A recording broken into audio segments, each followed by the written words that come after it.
व्यसन मुक्त हो गए। इस्कॉन वाले लोग तंबाकू नहीं, बीड़ी नहीं, चाय नहीं, कॉफी नहीं, पान नहीं, और हम लोग अपने को साधु कहने वाले, महात्मा कहने वाले लोग बिना चाय पिए हमारा काम नहीं चलेगा।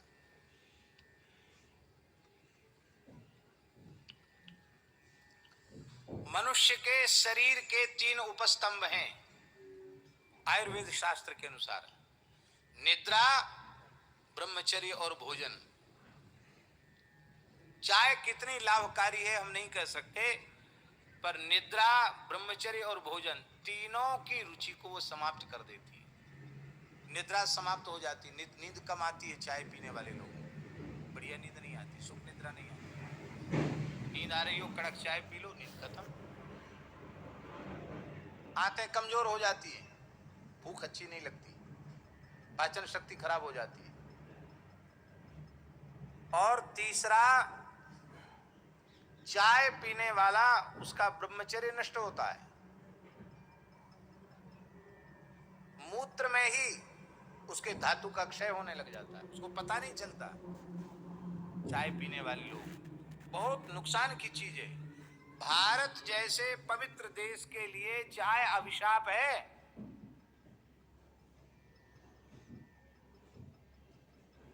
आप सब कलकत्ता के लोग बैठे हैं, इसी कलकत्ता महानगर की बात है। अंग्रेज गवर्नर था,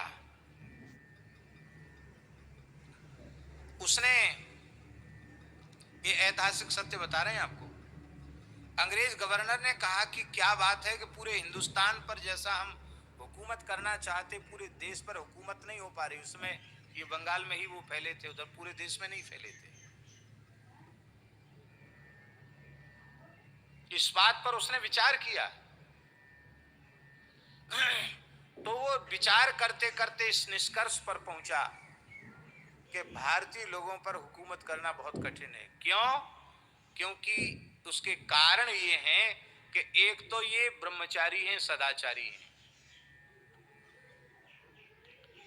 दूसरा,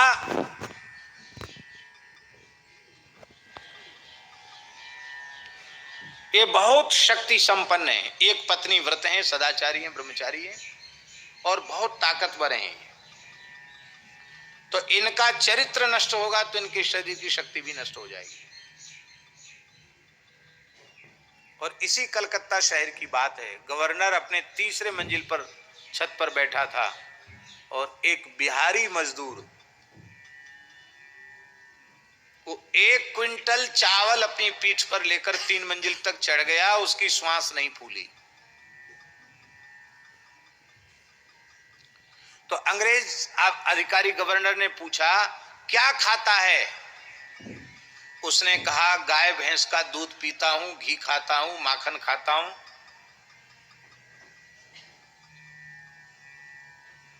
वो एक पत्नी व्रत था। बच्चे कितने? वो बता दिए उसने, 5-7 बच्चे थे उसके। कहाँ के हो? बिहार के हो? कहा, यहाँ क्या करते हो? मेहनत मजदूरी करते हैं। और क्या काम करते हो? बोले, हमारे पास छोटी सी क्या कहते हैं, गौशाला, खटाल कहते हैं यहाँ, क्या कहते हैं, तो गौशाला हमारी है छोटी सी, और उसी से हम अपना दूध घी खाते हैं, कुछ बेच लेते हैं, उसी से अपना काम चलता हमारा।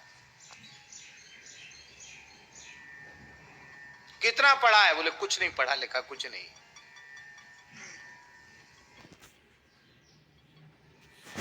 तो उन लोगों ने फिर षड्यंत्र किया। कितनी उम्र है तेरी? उस बुढ़े से पूछा। उसने कहा, 81 ऊपर। क्या कहा? माने 81 वर्ष की आयु बताई उसने अपनी, पूर्ण स्वस्थ 81 साल की आयु में। होते हैं, संयम सदाचार की महिमा है। हमारा जीवन व्यसन युक्त हो गया, न जाने कितने व्यसन हमने पाल लिए। पढ़े लिखे लोग बैठे हैं, हम आपसे बोल नहीं रहे कि आप चाय छोड़ ही दो। हमारे पास वाले लोग चाय नहीं छोड़ पा रहे हैं, तो आपसे हम तो कही क्या सकते हैं चाय छोड़ने की बात।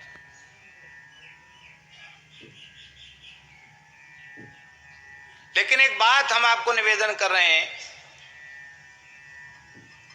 कि अटल जी जब प्रधानमंत्री थे इस देश के, अटल जी, अभी शायद कुछ लोग ऐसे होंगे कि जिन्हें उसकी स्मृति होगी। संसद में एक प्रश्न उठा था कि चाय में कुछ ऐसी चीज मिल रही है जो ठीक नहीं है, जो आहार में जाने के योग्य नहीं है। अब हम व्यासपीठ से बैठकर उसकी चर्चा नहीं करेंगे।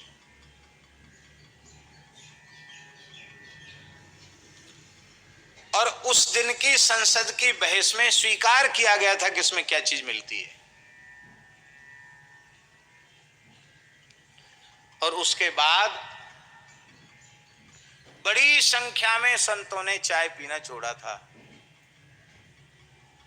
हमारे पूज्य महाराज जी के, भक्तमाली जी के पास भी बड़े बूढ़े संतों को ठंड में कुछ थोड़ी चाय बन जाती थी। महाराज जी ने कहा भाई देखो अखबार में निकल गया, तुमको पता होगा। उस बाद महाराज जी ने काढ़ा ही चलाया, चाय बंद कर दी। हमारी आपसे प्रार्थना है, जो व्यापार करते हैं वो करें चाय का व्यापार, पिए पिए चाय, लेकिन